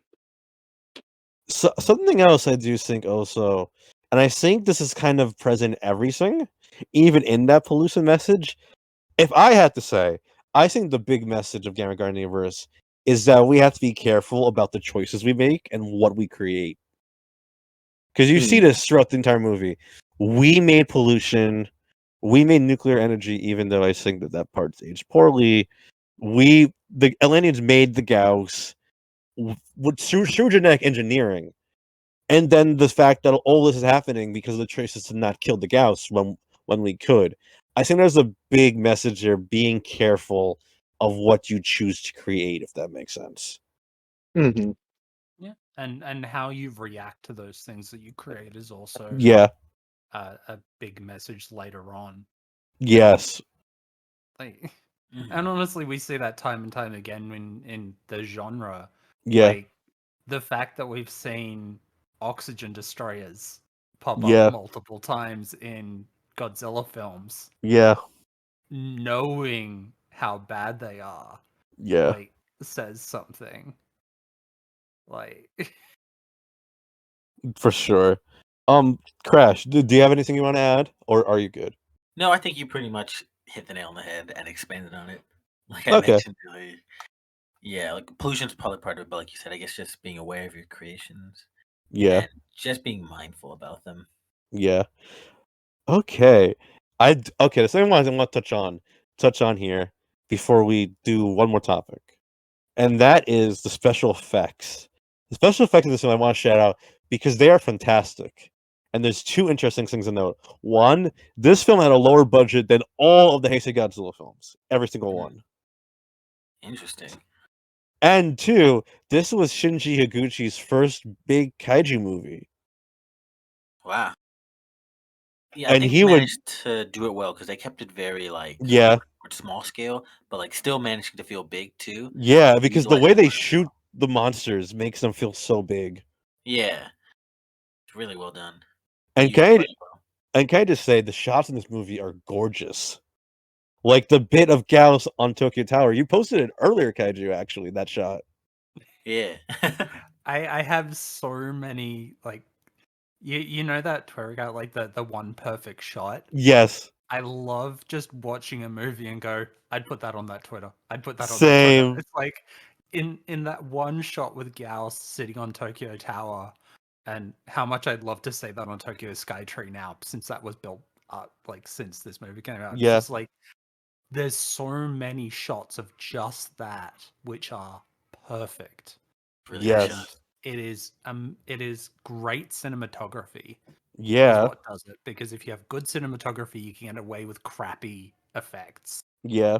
better than if you have great effects and crappy cinematography. Exactly. And like even if some bits of the film have aged a bit, like if the CGI's aged a little bit, some of the flying shots of Gyaos, I still think overall the film's special effects have aged magnificently well.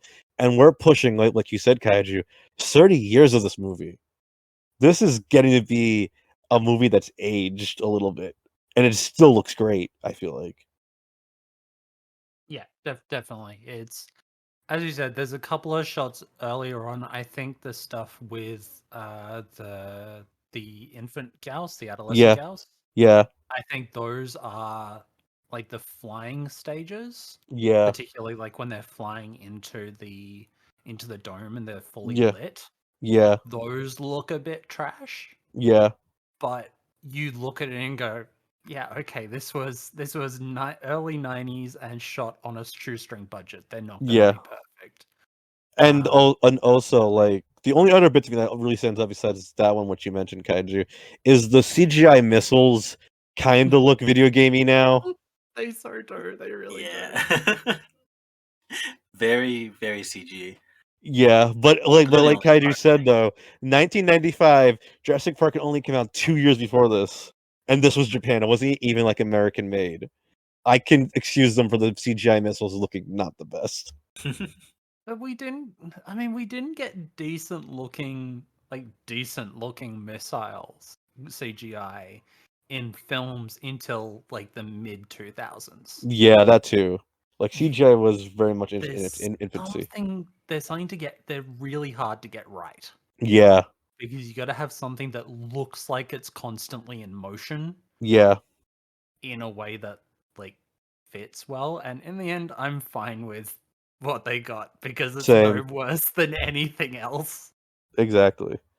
Okay, I have a funny story though with the special effects. The reason why Shinji Iguchi got so invested was when he was in America. He turned on the TV and he watched Mystery Science Theater 3000's episode on Gamera vs. Giron.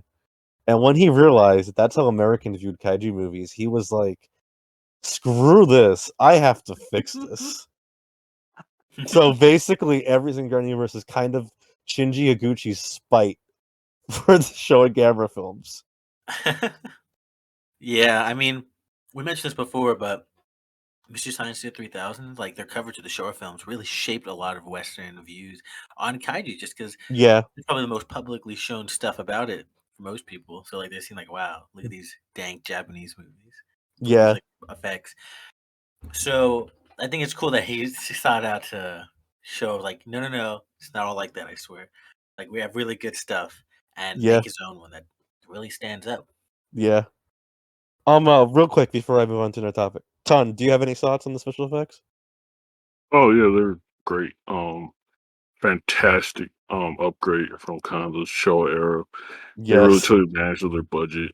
Really made everything look nice. The suits are gorgeous. Love the cinematography. Just great work all around.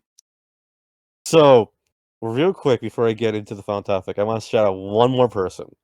Koatani's score for this film is fantastic Yes. because the score adds so much to this movie. And I think Koatani is actually my favorite giant monster composer because not only did he do Gamera's trilogy and GMK, but he also did Shadow of the Colossus. And I think that game has a fantastic score. He Hmm. knows how to like instill that feeling of like weight. And also he also did Gundam Wing. And I think that score also does well with making the robots do huge. Yeah, his music's really good, very grandiose. Sets the scale for the kaiju fights very well, and has some emotion to it. It's really nice. I love like the little like soundtracks he does for the quiet dramatic moments too. It's not just the big like oh giant monster theme. There's like a lot of really nice little touches to that score. Yeah. The only kaiju film I think that comes close to me for score wise for Hmm. this is definitely King of the Monsters. Hmm. Like I generally have like varying feels about the Monsterverse soundtracks, Hmm. but the whole score they did for King of the Monsters was gorgeous and it fit the tone very well. The same thing with Hmm. Gamera. Guardian of the Universe. It fits the tone and it makes things feel as prominent as they are, like Yeah. emotionally. And that's really important for the score, is to set the emotion for the scene Yes. and not just big thing on screen. Yeah. Like, there's a huge difference there, and they knocked it out of the park 100%. Ton, I know you have a lot to say about the score, so go ahead. Yeah, I really love Kawatani's music. You'll hear more of that when the GMK episode comes out, or if you already watched that, sorry, redundant statement. But Shadow Colossus was a game that left a real big impression on me. So whenever I hear a movie with Otani's soundtracks, I can kind of recognize his style. Mhm. I'm not a music theorist, so sorry if I butcher, but I feel like all composers kind of have a distinctive sound, and Otani just does beautiful things with kind of violins. A Yeah. lot of his music involves violins, and just really fits Kaiju because it gives them this very grand, epic feeling without kind of being too in your face. Like it's very different from what's Godzilla's Akira Ifukube, Yeah. but it's in a way that it's a different in a way that works really well. Yeah. Okay, there's one more topic I want to cover before we close out. And that is what Crash kind of hinted at earlier. Noraki Yuasa, who directed 7 out of 8 of the Showa Gamera movies, did not like the Heisei Gamera stuff. And in his mind, it was because it wasn't for kids, so it kind of betrayed the point of Gamera. I'm curious what you all think of that idea. Should I say mine first? Yeah, go ahead, Crash. Okay. Yeah, we kind of talked about this earlier, like in chat. But yeah, I don't know. I feel like at a certain level, especially when a series has been kind of dead for so long, you'd be able to appreciate like a new kind of take on it.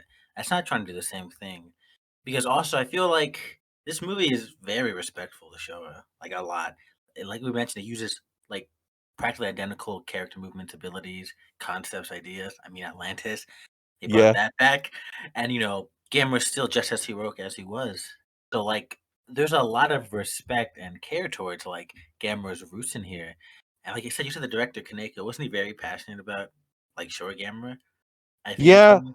Yeah, he liked Showa Gamera. He mentioned that in his mind they were about equal, but as he grew up, he started to see the flaws, is what I can gather. Yeah, but I mean, for making this movie though, that was like his thought process. Like he really liked it. Yeah. Yeah. So still, like I said, there, he was very passionate about it clearly, and wanted to do justice to it and do his own take. And I feel like you'd be able to appreciate that even if you weren't a big fan of it. Like just someone taking that character that he's Yeah. so responsible with and doing something modern. Yeah, I feel like actually let me let Ton go and then I'll say my take real quick. Ton, what do you think? Yeah, I think Yoss is definitely entitled to his feelings there as the Oh kind of well, the entitled, he's passed away. well, yeah, Unfortunately. yeah. For he was entitled to his feelings at the time.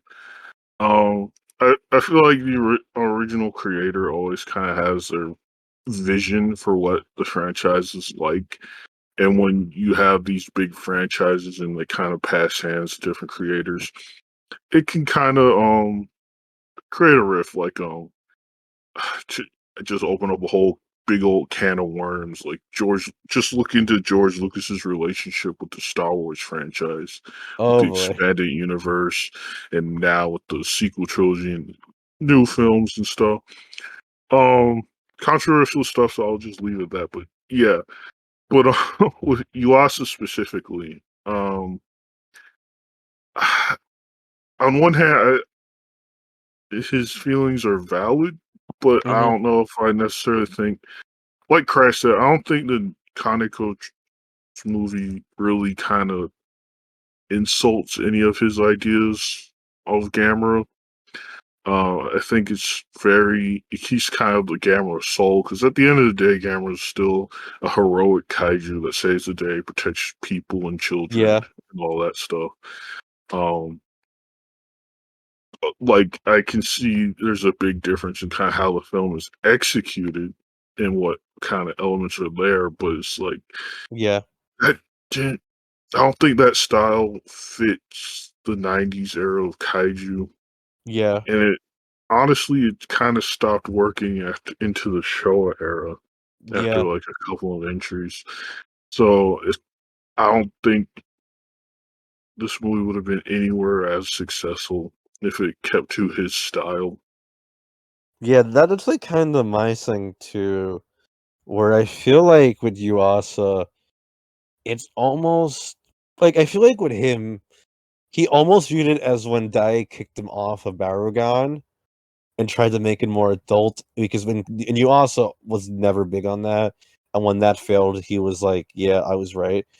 But times had changed so much since the '60s, and with what was going on with Godzilla around the same time, I don't think Yuasa's approach would have worked. And I hate to be blunt about this, but also I think what Kaneko made is just better. I have to be blunt. People are free to disagree with me, think I'm wrong, whatever. I think Kaneko ended up making something better with Gamera than what was already there, personally. That's just how I feel. Kaiju, how do you feel about all this? I would have loved to have seen Noriaki's response to Gamera the Brave, honestly. Yeah, that would have been interesting. Like, because in the Heisei era, we got two very different approaches to Gamera. Yeah. And I love both, to be honest. Like, I love all of the Heisei era stuff. It's super well done and does things very differently. And I think it's kind of a complicated point here is that Mhm. what was originally done in the Showa era was done at a time when it was direct competition. Yeah. Like that's why Gamera existed in the first place. Yeah. And why they took it in the direction they did. And we saw kind of what happened with Godzilla with what like every time they try and do a Kenny kind of character in a Godzilla film, Mhm. and we see how kind of that flops. Yeah. Like you can't have Godzilla friend to all children. Yeah. It doesn't work. I think at the time, Showa Gamera was what it needed to be competition. Yeah. When you got up to Kaneko's Heisei trilogy, Mhm. it didn't need to be competition anymore. Yeah. It got to be everything he wanted it to be. Yeah, especially because oh, go as ahead. far as he could anyway, with Mhm. with the compromise he had to make with the studio. Yeah. And, like, especially with the fact that Toho was bankrolling this film and had a financial investment in it too. It was not competition. At this point, it was almost the equivalent of, like, Toho just having another Kaiju franchise, to a degree. Yeah. Yeah. Though they were kinda coexisted. Yeah, this is what happens when you can get a very profitable studio to bankroll something different from its normal. Like Yeah. Toho's been doing these for a very long time. It's good at recognizing what's going to make money and what's going to Yeah. do well. And so it obviously saw the changes that that were planned for Gamera and just went, that's going to work. Exactly. And Because it did. These films were massive moneymakers. Yeah, and the studios, big studios, it's capitalism. It doesn't Yeah. matter how far the artistic vision goes. This is capitalism. Yeah. If someone took like the Showa movie stories to a studio today and said, "Hey, can we make these? It's about a giant monster that's friend to all children." They would go, "Why we have Clifford the dog?" Exactly. You wouldn't need they wouldn't think it'd make money. Like even Toho would probably not think it'd make Yeah. money. Because like you said, that Showa era idea of appealing to kids for the kaiju stuff, I feel like it's kind of past. you'll get like kid-friendly kaiju films and more like family-friendly, but not ones directed explicitly for children as much anymore. And if you do, they're animated. 50s and 60s, especially attitudes pushed towards children. Like this was the Scouts and Girl Guides kind of era. Yeah, that is why we ended up with the Kennys that we ended up with in the earlier Godzilla films, the earlier Gamera films. yeah. We don't have that anymore. We needed something more mature. Yeah. And that's what we got, and I'm incredibly grateful. And Yeah. hell, we even got something more mature in Gamera the Brave. Yeah, that Hell. too. Which I'm excited to talk about that, but I'm gonna hold off just because Crash probably like Crash is probably like, what is Gamera the Brave? Gamera the Brave. Wait for it, it's good. It's good stuff. But yeah, real quick before we close out. As always, we've been doing a little segment where if a Gamera movie comes out the same year as a Godzilla movie, we discuss which one we like more. Crash, I'm curious what you'll say. I think I have a feeling, but do you like Destroyer more or Guardian of the Universe more? Yeah, I'd go with Destroyer here, but I think this is a really, for the first time, I think this is one of those good ones for both of them here.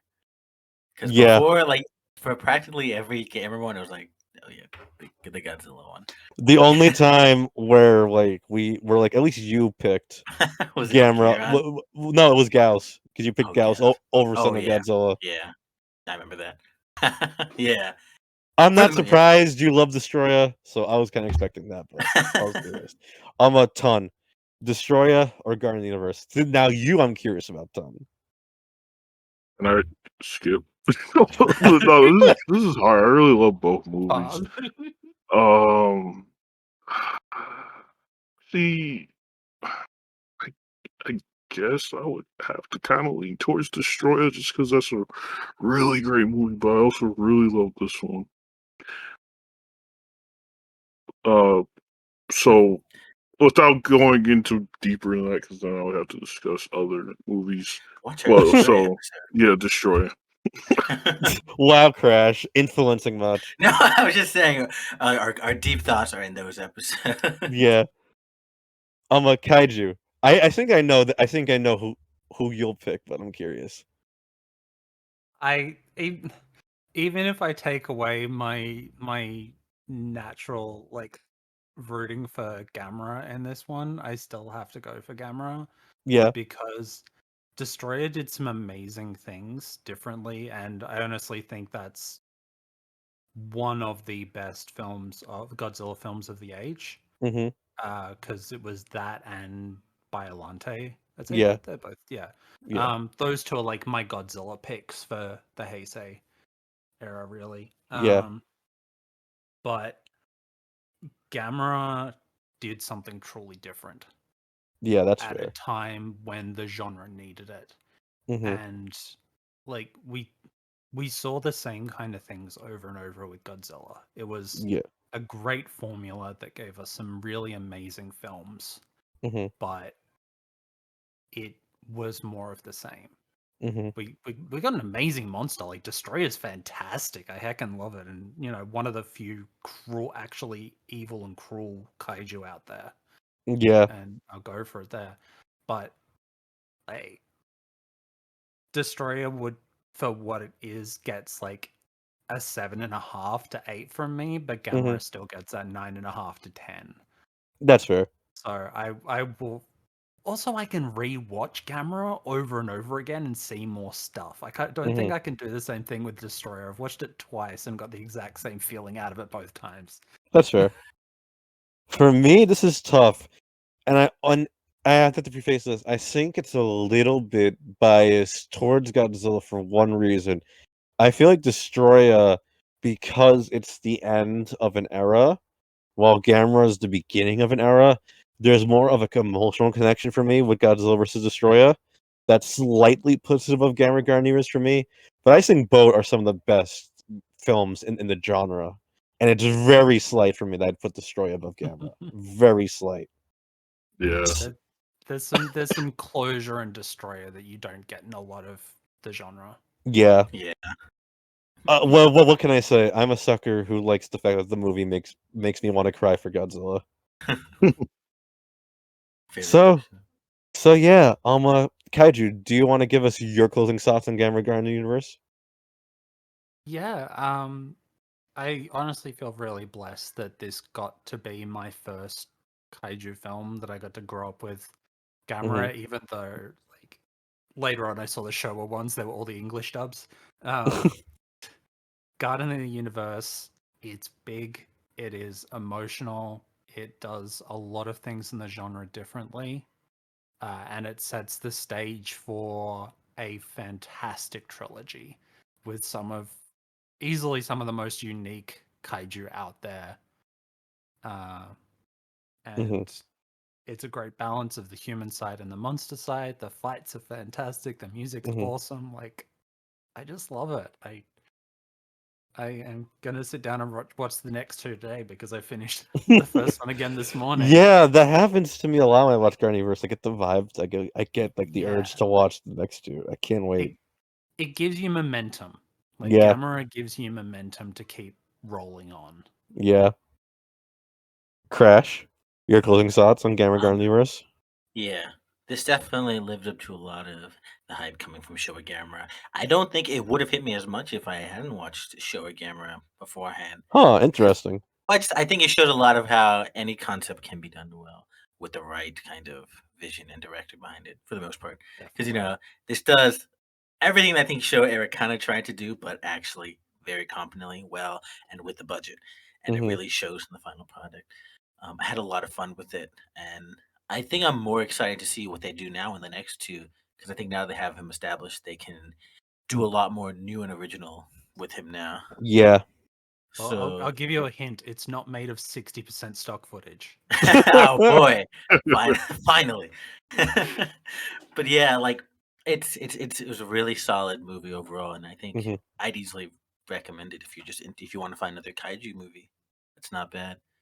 Like I just like going from show. It's like yeah, you don't need to watch the show again or stuff. You can just kind of watch. You can just start from here if you want to see Gamera in his prime. Yeah, I kind of had that same thought. Ton? Yeah, after 3 movies in a row, I can finally say I highly, highly recommend this movie. Oh, that's a relief to say. Just such a great movie. Such a great trilogy. Really excited to get into the next two. But without going much deeper than that, just really love this movie. It's fantastic. Great acting, great effects, amazing music. Watch it, love it, experience it. Yeah. Yeah, this one for me gets a full recommendation. I actually think this one is a great movie to introduce people to kaiju with, because this was one of the first ones I showed Ton. I told Ton, "Hey, you're getting into Godzilla. Go watch Heisei Gamera," and well, he got hooked. I think that this is one of the best intro like kaiju movies because it's really well made. The characters are really enjoyable and fun. It has some nice horror elements too. It's just such a great movie, and it's really funny to me, the contrast and how I felt with this one versus the Showa Gameras, which, like Crash says, shows any concept can be good no matter what. So Crash, GMK is much the same for me, actually. Like, if I want to introduce someone to kaiju films, it'll be this and GMK. GMK is a great one, honestly, for that too. Which directed by the same person, so Exactly. makes a lot of sense. Connect a moment in a good way. Mm-hmm. Crash, do you want to see? We want to see the poster for Gamera 2. Sure. Gamera 2. I've never heard a kaiju movie use a number. Oh my gosh. The title is Gamera Advent of Legion. You're gonna love I don't even it. know what I'm looking at. I know it looks cool though. This next one, I'm really excited for, Crash. I'm really, really excited to see how you feel about this one. I'm so excited to hear what you think, actually. I'm gonna keep myself tuned to this channel, waiting for more, because I need to hear Crash's added response to it. And I'm the newbie here. I can't wait though. That's a brand new creature, clearly. Yep. So, wow. It's going to be awesome to see. Maybe we'll finally recognize the monsters in our thumbnails. It's coming, Crash, just like happened with Godzilla and King Kong. But yeah, Kaiju, thank you so much for coming on. You are so great. It was so much Thank fun. you. This has been fantastic. I love coming onto these things and talking about my love for these films because they're special and they make our community what it is. They really are, and I really love people coming out and expressing their love for these films because that's what this is all about. And I'm glad that I can facilitate that. So, Kaiju, besides the fact that you have Kaiju Noir coming out the weekend of this episode going live, which everyone go support it. I can't wait for it. I will be buying it day one. Where else can people find you? Yeah, so people can find me on Twitter at NBKaiju, ENBYKAIJU. Yes, Kaiju is my legal name, so deal with it. I'm going to stick it on everything.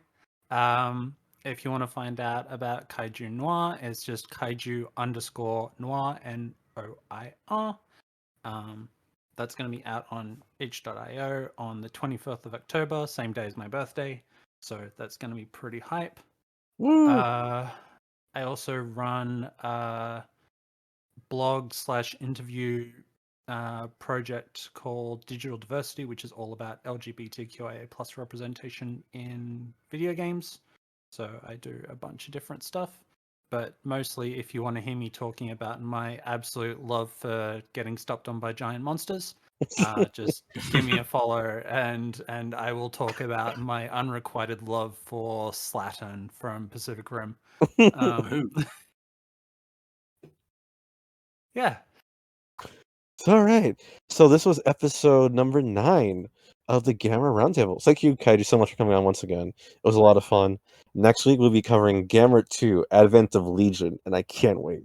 We're finally in my favorite stuff here, people. Woohoo! This is why I suffered through 8 movies of Showa Gamera. Literally. It was worth it. It was worth It it. really was. So, like I said, thank you for listening. Tune in next week as we'll continue our dives into the Heisei Gamera stuff. And thank you for listening. Have a good night.